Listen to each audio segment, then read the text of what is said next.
જય શ્રી કૃષ્ણ બધાને। આજે આપણે જોઈશું ગ્રીન સૂકી ભાજીની રેસીપી। આ સૂકી ભાજી ફરાળી છે, તેમજ તેને બનાવવા માટે મેં અહીંયા 3 બટેટાને બાફી અને છાલ ઉતારી લીધી છે।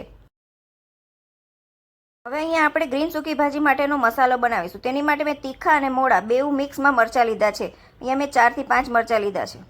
તેની સાથે આપણે થોડા લીલા ધાણા લઈશું। આ બધું ક્રશ કરીને આપણે એક લીલો મસાલો બનાવવાનો છે, પરંતુ ક્રશ કરવાથી કલર બદલાઈ ન જાય તેની માટે આપણે સાથે સાથે જ મીઠું અને લીંબુનો રસ એડ કરી દઈશું। આ રીતે પીસતી વખતે મીઠું અને લીંબુનો રસ સાથે એડ કરવાથી ગ્રીન કલર સરસ જળવાઈ રહે છે। અહીંયા મેં અડધી ચમચી મીઠું અને અડધા લીંબુનો રસ એડ કર્યો છે। હવે આપણે તેને પીસી લઈશું। અહીંયા આપણો ગ્રીન મસાલો પીસાઈને તૈયાર છે।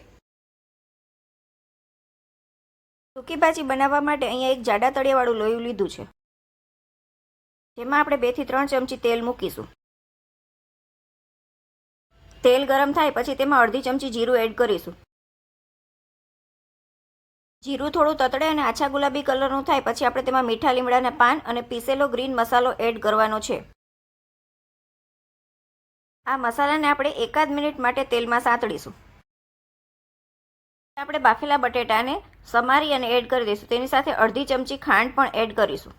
જો તમારે ખાંડ એડ ના કરવી હોય તો અવોઇડ પણ કરી શકાય। હવે આપણે તેમાં થોડું મીઠું અને મરી પાવડર એડ કરવાનો છે।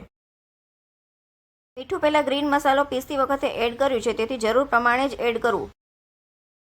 બટેટાને આપણે મીડિયમ ફ્લેમ પર 5 મિનિટ માટે સાંતળીશું। જરૂર લાગે તો ચાખીને થોડો લીંબુનો રસ પણ વધારે એડ કરી શકાય। અહીંયા આપણી સૂકી ભાજી સર્વિંગ માટે તૈયાર છે।